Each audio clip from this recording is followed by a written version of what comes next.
Welcome to VLSI Developers YouTube channel. In this video, we are going to discuss the Verilog HDL in English language. Verilog HDL in English language. See, this is our agenda today. So, firstly, we will discuss what is mean by Verilog HDL. After that, what is the need of Verilog HDL. After that, different modeling styles in the Verilog HDL. So, these are the today agenda we will discuss. So see what is mean by first. Our first topic is what is mean by Verilog HDL. Verilog HDL. What does it mean? Verilog HDL. See here the name itself it indicates Verilog. See very plus log means very indicates verification, log indicates logic circuit. So finally it concludes as Verilog means verification of logic circuits here. Verification of logic circuits is known as Verilog. It verifies the logic circuits by mean of the HDL. HDL is nothing but hardware description language or hardware descriptive language. See, HDL means HDL, hardware descriptive language. So by means of this HDL, we are going to describe our circuit in a code format by using Verilog language. So here we are verifying the logic circuits. The logic circuits are, for example, logic circuits are nothing but which are having the logical gates hmm, and universal gates and special purpose gates and some logic functions. So whichever circuits includes these all logical gates, universal gates and special purpose gates, those circuit is called as a logic circuits. Those logic circuit functionality can be verified by this Verilog HDL. Not only here verifying the functionality, we can also synthesizing these circuits, and by synthesizing here by doing logical synthesis, we are going to generate the gate level netlist. See, by doing logical synthesis, logical synthesis will generate gate level netlist. Gate level netlist. The term here gate level netlist indicates that it's a logic diagram. See, for example, this is a logic diagram. Means in HDL, in Verilog HDL language, we are writing some code. We are writing some RTL code. Some RTL code we are writing. By means of this logical synthesis, it will be converted into this gate level netlist. Gate level netlist.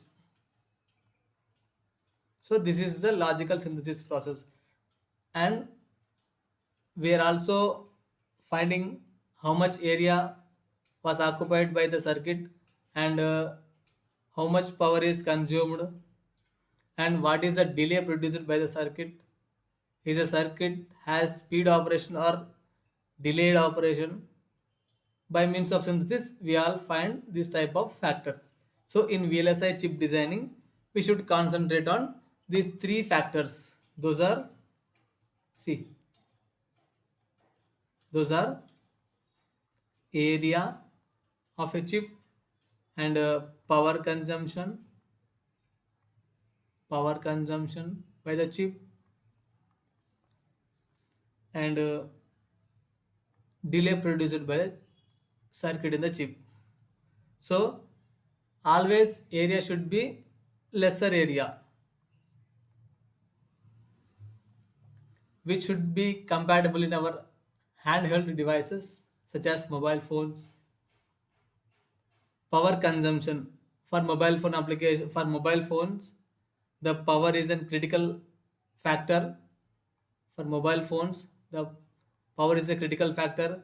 For PCs, the power is not a critical factor. There is a performance is a critical factor. So we are also concentrating power consumption and delay. For some applications like our PCs and mobile applications and some internet routers, the performance we need to maintain good, and the circuit operation should be speed. If circuit has more delay, then it won't be accepted in the marketplace and anyone does not buy that particular chip or circuit. So it is also one of the criteria. So these three are the major criterias for the chip designing in the VLSI. So next we will discuss what is the need of Verilog HDL. So need of Verilog HDL, see here. Need of Verilog HDL. What is the need of this particular HDL means? For example, if you have an full adder circuit, if you have a full adder circuit, you want to verify the functionality of that particular full adder circuit, then you should draw a circuit diagram of that full adder in gate level diagram, and by taking some of the ICs of that particular gates, and you will map this particular circuit diagram on the breadboard, and you will verify the functionality, because here the full adder circuit diagram will be small. For in case if you are going to verify some 64-bit ALU consisting of an arithmetic circuits and logic circuits. So those all circuits are of 64-bit.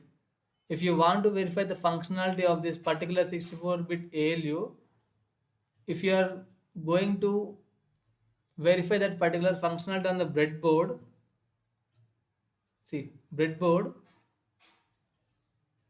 so it cannot be done because it's very complex, very complex. So to avoid this criteria, scientists were developed this type of HDL languages. So we are writing code for this particular 64-bit ALU in this Verilog language, and we are verifying the functionality of the 64-bit ALU, and we are synthesizing this 64-bit ALU using this Verilog HDL language, and we are also finding whatever the area that was occupied and what is the performance and how much power it will be consumed. So this is the need of Verilog HDL. Now we are going to discuss different types of modeling styles in Verilog HDL. See, different modeling styles. Modeling styles. Here different modeling styles means in how many different types of models you are going to write your RTL code. So in Verilog HDL we have three types of modeling styles. First one is structural modeling, and second one is data flow modeling,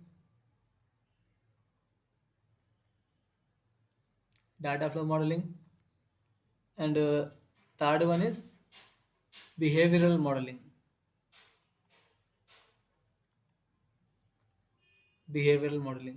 In these three ways we are going to write our RTL code. So see, first structural modeling. Structural modeling means in this level of modeling we are writing the code by seeing the structure of the particular circuit. By seeing the structure of this circuit we are going to write the code. So that is called as a structural modeling. So in structural modeling it is classified as two types. First one is gate level modeling. gate level modeling, and second one is switch level modeling. Switch level modeling. See, gate level modeling means, for example, if you are want to verify the functionality of this full adder, then you should see the particular circuit diagram of the full adder in the gate level. Means the gate level, you need to see the circuit diagram, and by seeing that you need to write the code. So that is called as a gate level modeling. Switch level modeling means here we are using the NMOS and PMOS transistors for writing the code.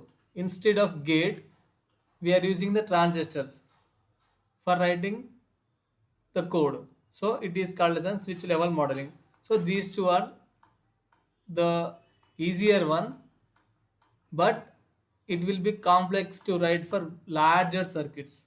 So for larger circuits, we are going to write code in data flow modeling or behavioral modeling.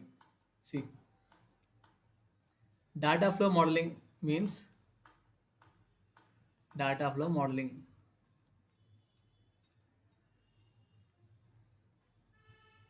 Data flow modeling means simply, I will explain one example. In this data flow modeling, we are going to write the code by seeing the particular circuit's Boolean expression. For example, if you are want to write the code per 2 by 1 mux. So for 2 by 1 mux, we have the equation y is equals to s bar I naught plus si1. So this is the Boolean equation, logic expression or logic equation or Boolean expression, whatever it may be. So this is the particular equation we are available. So by seeing this particular equation, we are writing code. So that is called as a data flow modeling. In data flow modeling, we are having one keyword as a in keyword.